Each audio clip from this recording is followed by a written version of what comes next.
If you're scared to start investing because you think you'll mess up, you're exactly who this video is for. A lot of people think that fear means they're behind.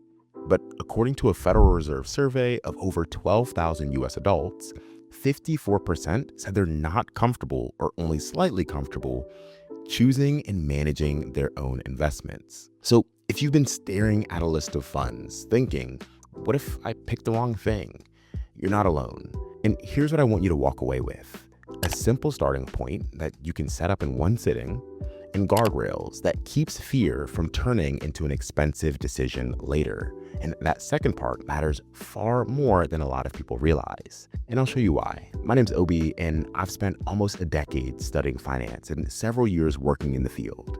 And quick note, I'm not a financial advisor, so everything here is general education and not financial advice. Let's get into it. The first thing to understand is this: many people think investing feels hard because it's complicated. But for beginners, it usually feels hard because the decision feels permanent. Like if you buy the wrong thing, you've locked yourself into some irreversible mistake that follows you forever. But that's not how it works.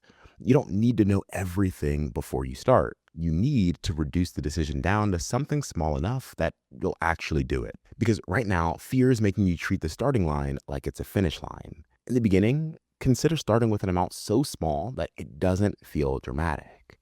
And not because small is the goal, but because small is how you build the muscle. Kind of like training for your first marathon when you've never really run before. On that first day, you may only run one lap around the track. And that's okay, because it's just a starting point and you build from there. So let your first win simply be, every time I get paid, a set amount leaves my account and goes into investments automatically. That's it. That is a real win. And often, confidence doesn't come before action. It comes from repeated action. You don't get comfortable with investing just by watching more videos. You get comfortable with investing when investing becomes a normal part of your life. Shrinking the decision gets you started, but it still leaves the question that most beginners get stuck on, which is, what am I actually supposed to buy? And that's where people overcomplicate things. And that's exactly what the next point is about. A lot of beginner investors think that you need to pick the perfect investment. And that belief is what keeps people stuck comparing options forever. There are plenty of solid approaches to investing. And as you grow in knowledge and confidence, you'll find what works best for your situation. But if you're just starting out and you want something straightforward to build from, here's a beginner-friendly path that's designed to be hard to mess up. And you only need to make 3 decisions. Decision 1 is, which account am I investing inside of? If your employer offers a retirement plan, that can be a simple place to start because it's already set up through payroll. If not, an IRA or brokerage account are other common options. Different accounts have different rules, so it's worth doing some research to figure out which fits your situation best. Decision 2 is to decide how much you're going to invest automatically. Automation is huge because it takes willpower out of it. If you only invest when you feel ready, you'll probably keep pushing it off. But when you make it automatic, you make the decision once and the plan keeps moving. Decision 3 is, what am I actually buying? And this is where beginners tend to overcomplicate it. A very common beginner-friendly approach is starting with a diversified fund rather than trying to pick individual stocks. An index fund, for example, is typically designed to track a market index instead of trying to beat it. And if you want something even more hands-off inside of a retirement account, target date funds automatically update the investment mix over time based on your retirement timeline. And one more thing worth paying attention to is cost. Even a small difference in fees can add up significantly over decades, so it's worth comparing that when you're looking at different options. So if you're looking for a starter filter, diversified, low cost, and automatic is a strong place to consider. And it's not the only way to go about it, but it's a foundation a lot of successful investors build on, and it takes a lot of the guesswork out of getting started. And if you're thinking, this sounds great, but I'm really not sure I have extra money right now to invest, I actually put together a free guide with 5 practical ways to find an extra $200 in your budget this week. Link is down in the description if you want it. So even with the right setup, there's still one way that people get thrown off. It's not by picking the wrong fund, but it's by reacting the wrong way when fear shows up again. And from experience, I can tell you, it does show up again. Here's something that a lot of people don't think about. They assume that the biggest risk in investing is choosing the wrong thing and losing money. But there is another cost that's just as real.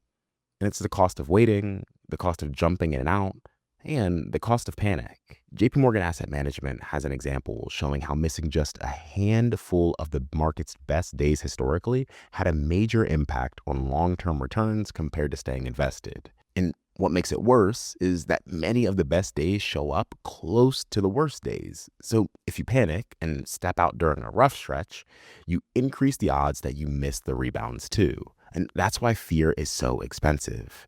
Not because fear exists, but because fear can make people move out at exactly the wrong time. So here are 3 simple guardrails. Guardrail 1 is before you invest $1, be honest about whether you can handle losing it, at least for a while. See, markets go down, sometimes significantly. And the people who get hurt the most aren't always the ones who picked the wrong fund. They're often the ones who needed the money back before the recovery happened. They got in, the value dropped, life demanded the cash, and they had to sell at a loss.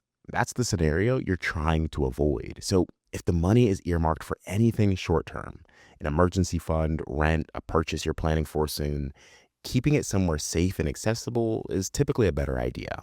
Guardrail 2 is to create a rule for your behavior to keep you from reacting based on your emotions. Something like, I contribute automatically every payday, regardless of what the headlines say. Now, you don't need to feel confident on a random Tuesday, but you do need a plan that still functions on that random Tuesday. And Guardrail 3 is to reduce your inputs. Checking your account every hour is volunteering for stress. Being informed is good, but being constantly plugged in is a trap. Instead, try learning one thing, take one actionable step, reflect, and repeat. If you spend all your time consuming and none of your time executing, you'll stay stuck in analysis forever. So pick a review schedule, once a month, once a quarter, and use that check-in to adjust, learn, and tighten your strategy. The rest of the time, let your plan do its job. Your portfolio doesn't need you to be fearless. It needs you to be consistent. And consistency gets a lot easier when you're not overreacting to noise every week. And one more thing that makes investing significantly easier to stick with is knowing that a rough market stretch won't force you to sell because life happened. And that's a big reason why an emergency fund matters so much before investing. When you have that buffer in place, market drops don't have to turn into a crisis. It gives you breathing room so you're not forced to make a decision out of panic. And that's what I'm covering in my next video. If this video helped, make sure to hit the like button as it does help other people to find it. Subscribe so you don't miss the next one. Thanks for watching, and I'll see you in the next one.